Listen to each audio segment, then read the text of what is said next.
9 मुहर्रम की रात क्या हुआ था? 9 मुहर्रम की शाम को यजीदियों ने घोड़े भगा दिए थे ना। इमाम अली मुकाम ने फरमाया इनको बोलो हया करो, सुबह नहीं होनी है, शाम के वक्त को जंग होती है। आपने जब ये कहा, पैगाम पहुंचा, उनका ठीक है।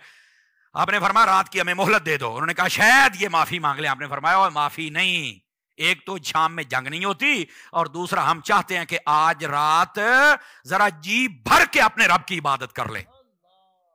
उधर शराब कबाब रक्स हो रहा था और इधर इबादत हो रही थी। और जब शाम का वक्त हुआ, पढ़ो तो सही ना कभी, हजरत इमाम अली मुकाम ने जितने मर्द थे आपके साथ वो सारे एक जगह जमा फरमाए, और आपने फरमाया सुबह का दिन खूनी तुलू होने वाला है, खबर पहले दे दी गई है, आप मेहरबानी करें जिसने जाना चले जाए, मैं हुसैन इस उस जहान उस पर राजी हूं।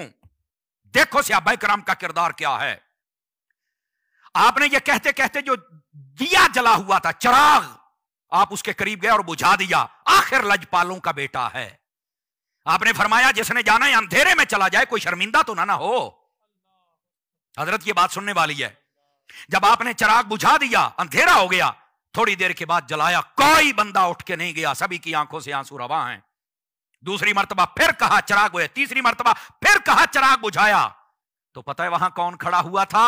मुस्तफा का सिहाबी उठ के खड़ा हुआ था, जिसकी उम्र 80 बरस से भी ज्यादा बताई गई, 82 बरस, मुस्लिम बिन औसजा। और बाज रिवायात के मुताबिक हबीब इब्ने मुजाहिर।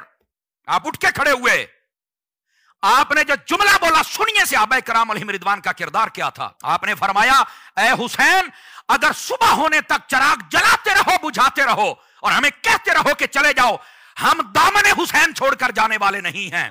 और आपका दरिया रहमत वहां पे जोश में आया। आपने फरमाया क्यों नहीं जाओगे? फरमाया आज मुश्किल वक्त आ गया तो हम चले जाए, क़यामत वाले दिन तुम्हारे नाना को मुंह क्या दिखाएंगे? आप तो हमें रुखसत दे रहे हैं, लेकिन हम जाना